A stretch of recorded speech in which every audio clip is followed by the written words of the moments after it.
ወረድነነነ አንድ ጋይስ የናቱ ለታው የሚለውን ዘፈን እንክፈት። መቅዲ የለችም እንትን ላይ ጋይስ መቅዲና ወቃቿት እሷ ስለናት ዘፈን በጣም ነው ልብ የምትነካው። በነገራችን ላይ አሁን ነፍሰ ጡር ናት። ጓደኛዬ በጣም ነው የናቱ ለታው የሚለውን ዘፈን ስሰማ ልብ የሚንቀጠቀጠው። ጓደኛዬ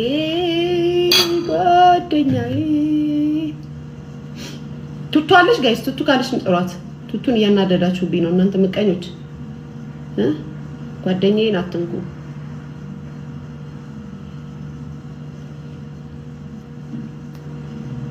እሺ አብረን አንድ ላይ ነው የምንዘፍነው። እሺ ለምንድን ነው ይሄ ነገር የማይሰራው ግን ጋይስ?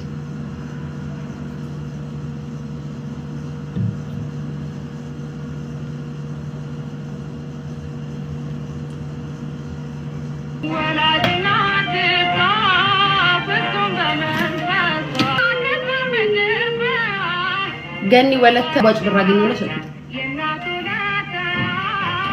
አሁን እንጀምራለን።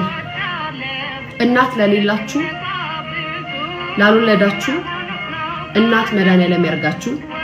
ጊዜያችሁን አሜን በሉ ጋይስ። አሜን እያላችሁ እዚህ ጋር ስለኝ ወይኔ ማንሽ አንገት እኔ ብሎክ አድርግሽ ካሁን በኋላ አንገትሽ ብለሽ ስትጽፊ ብሎክ አደረጋችሁ አለች። የአንገትሽን መስቀል ለምን አወለችው? ቢ ብሎክ ሚቱን ታላለም ብሎክ እኔ የሚጨቀጭቀኝ ሰው አሉኝ። በህይወቴ የሚጨቀጭቀኝ ሰው አሉኝ። በነገራችን ላይ አልወድም። ባህሪዬን ወቁ። እኔ የሚጨቀጭቀኝ ሰው አድናቆት ራሱ ሲጨቀጨቅ ይጨንቀኛል። እሺ አሜን በሉ። አሁን ስመርቃችሁ ማለት ነው። እናት ለሌላችሁ እንዲሁም ደግሞ ሳትወልዱ የሰው ልጆች እያያችሁ እኔም እናቱኝ የእናትን ወግ አግኝቼ የእናትን ክብር አግኝቼ ሃፒ ማዘርስ ዴይ መልካም የእናትን ቀን ለመባል ያብቃኝ የምትሉ እግዚአብሔር ልባችሁን መሻት ይሙላላችሁ። እንዲሁም ደግሞ እናታችሁን በሞት ላጣችሁ እናታችሁን ሳትረዱ እናታችሁን ሳትቀይሩ እናታችሁን ሳትለውጡ እናታችሁን ያጣችሁ ሰዎች እናንተን ተክተዋልና ቁም ነገር ያላት እናት ያድርጋችሁ። የእናታችሁን ባህሪ የእናታችሁን ምግባር የእናታችሁን ስነ ስርዓት ውረሱ። እናንተም እናት ለመሆን ያብቃችሁ። ልጆቻችሁን ውረው እናቴ ረጅም እድሜ ጤና ይስጣት ብለው የሚመርቋችሁ ዘመን ይምጣላችሁ። አሜን በሉ ሁላችሁም ማለት ነው። በነገራችን ላይ እናት ያላችሁ ሰዎች በጣም እድለኛ ናችሁ። እውነቴን ነው የምላችሁ። ብዙ ጊዜ በእጅ የተያዘ ነገር እናት ብላችሁ የምታስቡ ሰዎች ትኖራላችሁ። በአሁኑ ሰዓት አጠገባችሁ እናታችሁን ቁጭ አድርጋችሁ መቀለጃ ያደረጋችሁ ሰዎች አላችሁ። እናታችሁን ምንም ማለት በነገራችን ላይ ሞት ሲመጣ አያማክርም፣ ሞት ሲመጣ አይናገርም። እና የሆነ ጊዜ ህይወታችሁን ቀይራችሁ ወይም ደግሞ ላይፋችሁን ቀይራችሁ መኖር ስትጀምሩ እናቴ በኖረች የምትሉበት ዘመን ይመጣል። ለደስታም እናት፣ ለሀዘንም እናት፣ ለሳቅም እናት፣ ለጭንቀትም እናት፣ ለሁሉም ነገር እናትን የመሰለ ነገር የለም። የእውነቴን ነው የምላችሁ። በጣም ስትደሰቱ የእናታችሁን ደስታ ከናንተ በላይ ሆኖ ታዩታላችሁ። በጣም ስታዝኑ ደግሞ ከናንተ በላይ እናታችሁ ተሰብራ ታዩታላችሁ። በጣም ስኬታማ ስትሆኑ በእናንተ ስኬት ብልጽግጽግ ብትድምቅ የምትለው እናታችሁ ናት ይመስላችኋል። እኛ ምን ደምቅ እናታችን ናት ከኛ በላይ በእኛ ማግኘት ማንም ባዳም አይደለም፣ ምንም አይደለም። ያገባሽው ባልም አይደለም፣ ያገባሃት ሚስትም አይደለም። ባንተ ማግኘት ባንቺ ማግኘት ድምቅ የምትለው እናት ብቻ ናት። ልጇ ስትለወጥ ስታገኝ ማግኘትሽ ሊያስደስትሽ ይችላል። ስኬታማ መሆንሽ ዋው ሊያስብልሽ ይችላል። ግን የምሬ ነው የምልሽ እናትሽ ምን ያህል እንደምታብብ ዳግም የተወለደች ዳግም የኖርሽ ነው የሚመስላት ያንቺ ስኬታማነቱና ሁነሽ ስታይሽ። እና እናት ያላችሁ ሰዎች የእውነት ነው የምላችሁ በጣም እድለኞች ናችሁ። እናቶቻችሁን ተንከባከቧቸው። እንደ ቀልዳችሁ ሶሻል ሚዲያ ላይ እናትሽ እንደዚህ ትሁን እናት እንደዚህ ትሁን ሲባል ቀልድ አድርጋችሁ የምታዳምጡ ሰዎች አላችሁ። እኔ በነገራችን ላይ ለእንደነዚህ አይነት ሰዎች ምን እንደምል ታውቃላችሁ? በህይወት እያላችሁ የእናትን ናፍቆት የእናትን ጥማት የእናትን ክብር ያሳጣችሁ በህይወት እናታችሁ ሳትሞትባችሁ በህይወት እንደዚህ ቁጭ ብላችሁ እዩት የእናትን ትርጉም። እናት ምን እንደሆነች ያልገባችሁ ኢትዮጵያኖች ናችሁ በብዛት ማለት ነው።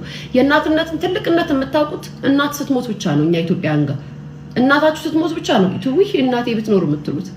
እናት በምድር ላይ እስካለች ድረስ ደምቀሽ ነው በህይወትሽ የምትኖሪው።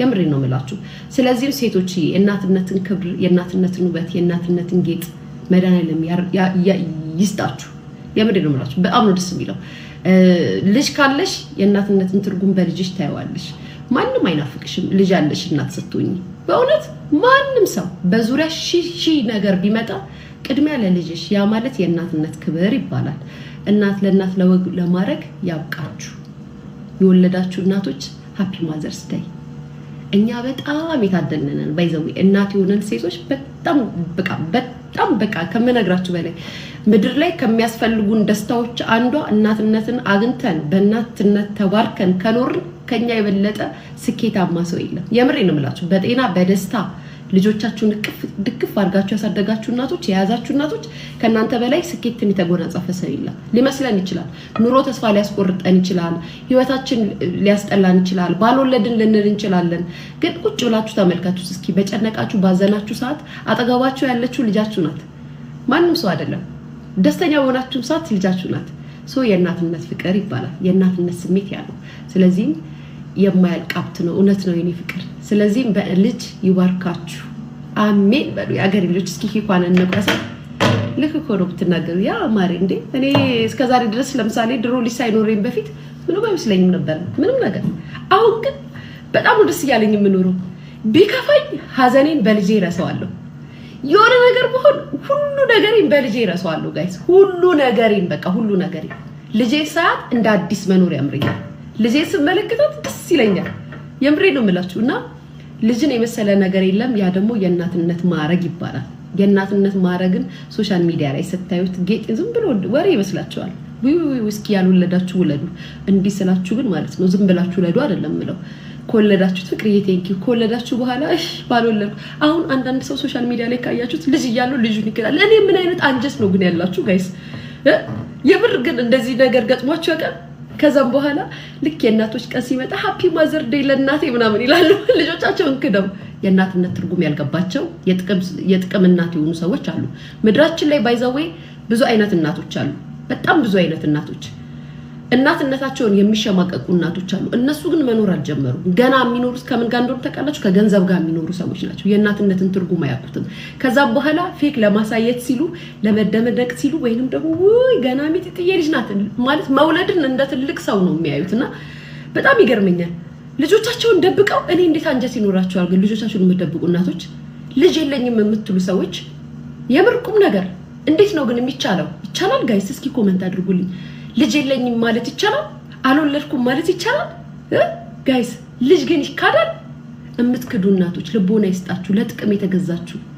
ለዲኮር የተገዛችሁ እናቶች ልጆቻችሁን አትክዱ ሃፒ ማዘር ዳይስ ብላችሁ የእናታችሁን ስትመኙ ለልጆቻችሁ እናት መሆናችሁን እያሰባችሁ ምክር ነው በነገራችን ላይ እውነቴን ነው የምላችሁ ቢካድ 9 ወር የተረገዘው ነገር አይካድም 9 ወር ማለት እኔ አንዳንዴ እናትነት ብርቅ ነው እንዴ መውለድ ብርቅ ነው እንዴ ምናምን ብለው ሰዎች ኮሜንት ሲሰጡ ያስቀኛል እናትነት ባይዘው ብርቅ ነው እግዚአብሔር ምስክሬ ነው እናትነት በጣም ብርቅ ነው ምክንያቱም 9 ወር ሆድሽ ውስጥ ልጅሽን ይዘሽ ከዛስ በኋላ 9 ወር ሙሉ እኮ ደስተኛ ሆነሽ እኮ አይደለም የምትወልጃት በዛይ 9 ወር ሙሉ የምታሳልፊያት ከባድ የሆኑ ጊዜያቶች አሉ ደስታ አለ ሀዘን አለ ብስጭት አለ የምትፈልጊያቸው ነገሮች ልክ ሳትወልጂ ኖርማል ሆነሽ እንደምትኖሩ አለመሆንሽን ስታቂ ተስፋ የሚያስቆርጡ ነገሮች አሉ የሰውነትሽ ለውጥ የሰውነትሽ መቀየር መጥቆርሽ የሆነ ነገር መሆንሽ ብዙ ነገሮችሽ 9 ወር ሙሉ የፈተና ሰዓት ነው ሰው የሚመስለው የሴት ልጅ ወጉ አርግዛ ምናምን ይላል 9 ወር አርግዘሽ ስትቀመጪ የምታዩን ነገር ያረገዘችና የወለደች ሴት ናት የምታውቀው ያን ጊዜ አልፋችሁ ደግሞ ልጆቻችሁን አጥፋችሁ ልጅ አለኝ ስትሉ በጣም ትልቅ ጸጋ ነው እና እናት የሆነች ሴት ክብር አላት ግን እንዲስል ለጥቅምና ለጊዜያዊ ነገር ለገንዘብ ብላ ልጇን ይካደች እናትና ይመለከታትም እናትነትን ፕራውድና ልክ እንደዚህ እናት ኮነኝ የምትል እናት ክብር ይገባሻል ክብር አንቺን ወልዳ ላሳደገች ጨዋ እናትሽ ይገባታል ክብር ላንቺ ብላ ስንት ነገር ብላ አፈር ውስጥ ለገባችሁ እናትሽን በሞት ላጣሹ እህቴ ለዛች ምስኪን ጨዋ እናትሽ ይገባታል እንዴት አድርጋ ብታሳድግሽ ነው የእናትነት ልክ ብታሳይሽ ነው እንዴት አድርጋ ተንከባክባ ብታሳድግሽ እንዴት አድርጋ ፍቅር ሰጥታ ብታሳድግሽ ነው ልጅሽን ያልካድሽው ምን አይነት ጨዋ ሴት ብትሆን ነው ብለሽ ተመልከቺ ምክንያቱም አንዳንድ ሴቶች ልጃቸውን ሲክዱ ኑሮ ነው ላይፍ ነው አይባልም የእናትነታቸውን ማረግ ሲክዱ ብቻ ነው እናትነታቸው እንዴት ሆነው እንዳሳደጓቸው ተንዘላዝለው ያሳደጓቸው እናቶች ሲኖራቸው ነው ልጆቻቸው አደባባይ ላይ ወጥተው ደረታቸውን ነፍተው ልጅ የለኝም የሚሉት ምክንያቱም እናት ለልጇ የከፈለችውን መስዋዕትነት በልጅ ውስጥ ስለምትመለከቺ በራስሽ ፕራውድ ትሆኛለሽ በእናትሽ ፕራውድ ትሆኛለሽ ዋው ምናምን ትያለሽ ስለዚህ ለዛቻው እናትሽ ክብር ይገባታል እንዲሁም ላንቺ እናት ነኝ ለምትዋ ሴት ክብር ይገባሻል የኔ